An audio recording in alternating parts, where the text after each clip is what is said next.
Chapter 7. Ratman returned before Newt or Minho could respond. But judging by the looks on their faces, Thomas was sure they were on board. 100%. More people were piling into the room, and Thomas turned his attention to what was going on. Everyone who'd joined them was dressed in a one-piece, somewhat loose-fitting green suit with Wicked written across the chest. It struck Thomas suddenly how thoroughly every detail of this game, this experiment, had been thought out. Could it be that the very name they'd used for their organization had been one of the variables from the beginning? A word with obvious menace, yet an entity they were told was good? It was probably just another poke to see how their brains reacted, what they felt. It was all a guessing game. Had been from the very beginning. Each doctor, Thomas assumed they were doctors, like Ratman had said, took a place next to one of the beds. They fidgeted with the mask that hung from the ceiling, adjusting the tubes, tinkering with the knobs and switches Thomas couldn't see. "We've already assigned each of you a bed," Ratman said, looking down at papers on a clipboard he'd brought back with him. "Those staying in this room are..." He rattled off a few names, including Sonia and Eris, but not Thomas or any of the Gladers. "If I didn't call your name, please follow me." The whole situation had taken on a bizarre taint, too casual and run-of-the-mill for the seriousness of what was going on. Like gangsters yelling out roll call before they slaughtered a group of weeping traitors. Thomas didn't know what to do but go along until the right moment presented itself. He and the others silently followed Ratman out of the room and down another long, windowless hallway before stopping at another door. Their guide read from his list again, and Frypan and Newt were included this time. "I'm not doing it," Newt announced. "You said we could choose, and that's my bloody decision." He exchanged an angry look with Thomas that seemed to say they better do something soon or he'd go crazy. "That's fine," Ratman replied. "You'll change your mind soon enough. Stay with me until we finish distributing everyone else." "What about you, Frypan?" Thomas asked, trying to hide his surprise at how easily the Ratman had relented with Newt. The cook suddenly looked sheepish. I think I'm going to let them do it." Thomas was shocked. "Are you crazy?" Minho said. Frypan shook his head, bearing himself up a little defensively. "I want to remember. Make your own choice. Let me make mine." "Let's move along," Ratman said. Frypan disappeared into the room, hurrying, probably to avoid any more arguments. Thomas knew he had to let it go. For now, he could only worry about himself and finding a way out. Hopefully, he could rescue everyone else once he did. Ratman didn't call for Minho, Teresa, and Thomas until they were standing at the final door, along with Harriet and two other girls from Group B. So far, Newt had been the only one to say no to the procedure. "No thanks," Minho said when Ratman gestured for everyone to enter the room. "But I appreciate the invitation. You guys have a good time in there." He gave a mock wave. "I'm not doing it either," Thomas announced. He was beginning to feel the rush of anticipation. They had to take a chance soon. Try something. Ratman stared at Thomas for a long time, his face unreadable. "You okay there, Mr. Ratman?" Minho asked. "My name is Assistant Director Jansen," he replied, his voice low and strained, as it was hard work to stay calm. His eyes never left Thomas. "Learn how to show respect for your elders." "Well, you quit treating people like animals and maybe I'll consider it," Minho said. "And why are you goggling at Thomas?" Ratman, Jansen, finally turned his gaze to Minho. "Because there are many things to consider." He paused, stood straighter. "But very well, we said you could choose for yourselves, and we'll stand by that. Everyone come inside and we'll get things started with those willing to participate." Again, Thomas felt a shiver pass through his body. Their moment was coming. He knew it. And by the expression on Minho's face, he knew it too. They gave each other a slight nod and followed Ratman into the room. It looked exactly like the first one, with 6 beds, the hanging masks, all of it. The machine that evidently ran everything was already humming and chirping. A person dressed in the same green clothes as the doctors in the first room stood next to each bed. Thomas looked around and sucked in a breath. Standing next to a bed at the very end of the row, dressed in green, was Brenda. She looked way younger than everyone else, her brown hair and face cleaner than he'd ever seen them back in the Scorch. She gave him a quick shake of her head and shifted her gaze to Ratman.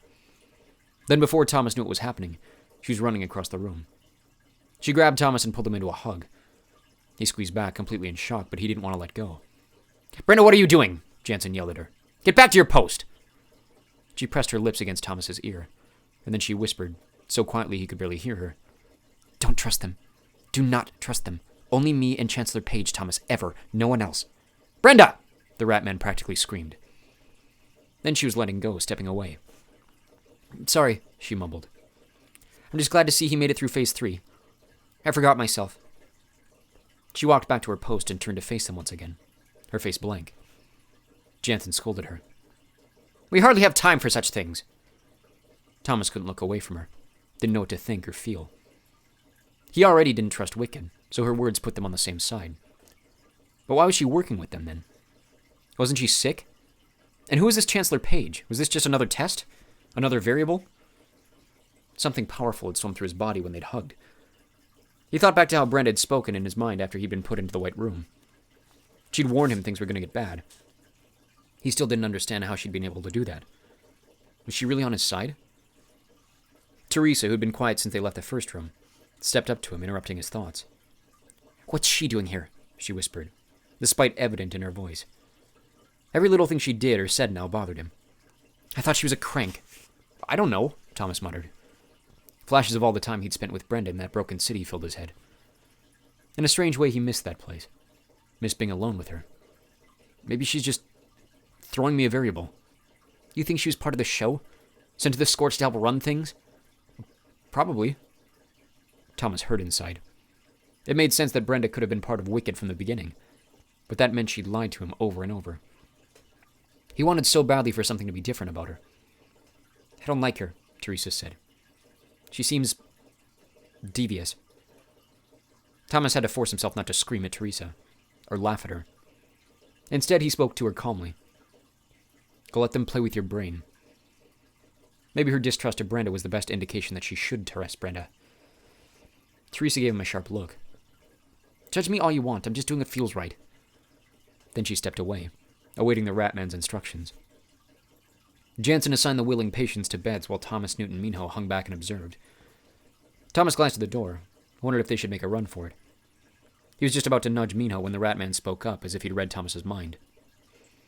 You 3 rebels are being watched. Don't even think about trying anything. Armed guards are on their way as we speak. Thomas had the unsettling idea that maybe someone had read his mind. Could they interpret his actual thoughts from the brain patterns they were so studiously collecting? It's a bunch of clunk, Minho whispered when Jansen returned his attention to getting people settled on the beds. I think we should take our chances, see what happens. Thomas didn't answer. Looked over at Brenda instead. She was staring at the floor, seemingly deep in thought.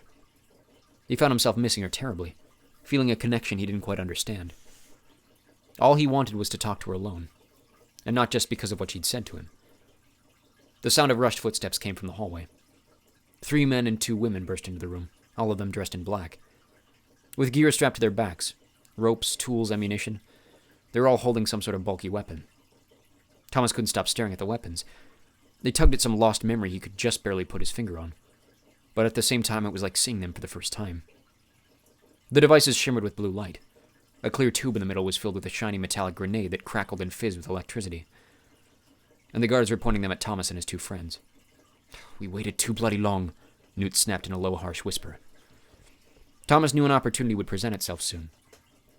They would have caught us out there anyway, he answered quietly, his lips barely moving. Just be patient. Jansen walked over to stand beside the guards. He pointed at one of the weapons. These are called launchers. These guards will not hesitate to fire them if any of you cause trouble. The weapons won't kill you, but trust me when I say that they'll give you the most uncomfortable 5 minutes of your life. What's going on? Thomas asked, surprised at how little fear he felt. You just told us we could make this choice ourselves. Why the sudden army? Because I don't trust you. Jansen paused, seeming to choose his words carefully. We hoped you would do things voluntarily once your memories were back. It would just make things easier. But I never said we don't still need you. What a surprise, Minho said. You lied again. I haven't lied about a thing. You made your decision, now live with the consequences. Jansen pointed at the door. Guards, escort Thomas and the others to their rooms, where they can dwell on their mistakes until tomorrow morning's tests. Use whatever force is necessary.